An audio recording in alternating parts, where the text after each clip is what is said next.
اعوذ باللہ من الشیطان الرجیم بسم اللہ الرحمن الرحیم مثلهم كمثل الذي استوقد نارا فلما أضاءت ما حوله ذهب الله بنورهم وتركهم في ظلمات لا يبصرون صم بكم عمي فهم لا يرجعون. ان کی مثال اس شخص کی طرح ہے جس نے آگ روشن کی، پھر جب اس آگ نے اس کے آس پاس کو روشن کر دیا تو اللہ ان کا نور لے گیا اور انہیں تاریکیوں میں چھوڑ دیا.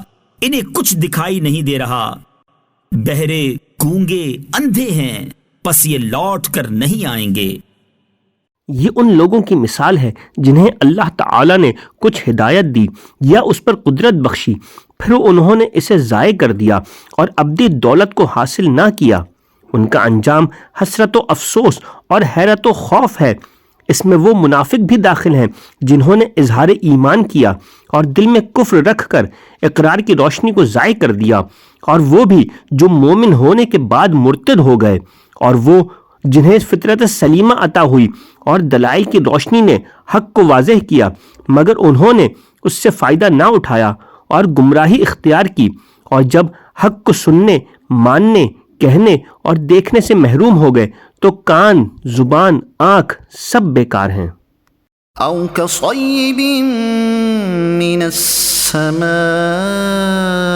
فيه ظلمات ورعد وبرق يجعلون أصابعهم في آذانهم من الصواعق حذر الموت والله محيط بالكافرين يكاد البرق يخطف أبصارهم كلما أضاء لهم مشوا فيه وإذا أظلم عليهم قاموا وَلَوْ شَاءَ اللَّهُ لَذَهَبَ بِسَمْعِهِمْ وَأَبْصَارِهِمْ إِنَّ اللَّهَ عَلَى كُلِّ شَيْءٍ قَدِيرٌ. یا ان کی مثال آسمان سے اترنے والی بارش کی طرح ہے جس میں تاریکیاں اور گرج اور چمک ہے. یہ زوردار کڑک کی وجہ سے موت کے ڈر سے اپنے کانوں میں انگلیاں ٹھونس رہے ہیں، حالانکہ اللہ کافروں کو گھیرے ہوئے ہے. بجلی یوں معلوم ہوتی ہے کہ ان کی نگاہیں اچک کر لے جائے گی.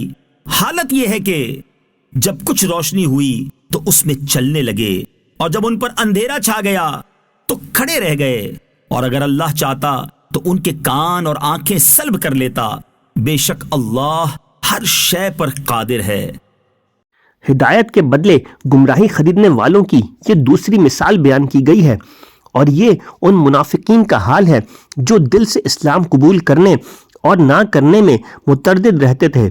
ان کے بارے میں فرمایا کہ جس طرح اندھیری رات اور بادل و بارش کی تاریکیوں میں مسافر متحیر ہوتا ہے، جب بجلی چمکتی ہے تو کچھ چل لیتا ہے، جب اندھیرا ہوتا ہے تو کھڑا رہ جاتا ہے، اسی طرح اسلام کے غلبہ اور معجزات کی روشنی اور آرام کے وقت منافق اسلام کی طرف راغب ہوتے ہیں، اور جب کوئی مشقت پیش آتی ہے تو کفر کی تاریکی میں کھڑے ہو جاتے ہیں اور اسلام سے ہٹنے لگتے ہیں.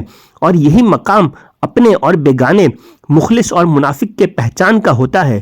منافقوں کی اسی طرح کی حالت سورہ نور آیت نمبر 48 اور 49 میں بھی بیان کی گئی ہے. شے اسی کو کہتے ہیں جسے اللہ تعالی چاہے اور جو مشیت یعنی چاہنے کے تحت آ سکے. ہر ممکن چیز شے میں داخل ہے، اور ہر شے اللہ تعالی کی قدرت میں ہے، اور جو ممکن نہیں بلکہ واجب یا محال ہے اس سے اللہ تعالی کے ارادے اور قدرت کا تعلق ہی نہیں ہوتا. جیسے اللہ تعالی کی ذات و صفات واجب ہیں، اس لیے قدرت کے تحت داخل نہیں. مثلا یہ نہیں ہو سکتا کہ اللہ تعالیٰ چاہے تو اپنا علم ختم کر کے بے علم ہو جائے یا معاذ اللہ جھوٹ بولے، یاد رہے کہ ان چیزوں کا اللہ تعالیٰ کی قدرت کے تحت نہ آنا اس کی قدرت میں نقص و کمی کی وجہ سے نہیں، بلکہ یہ ان چیزوں کا نقص ہے کہ ان میں یہ صلاحیت نہیں کہ اللہ تعالیٰ کی قدرت سے متعلق ہو سکیں۔ صدق اللہ العظیم۔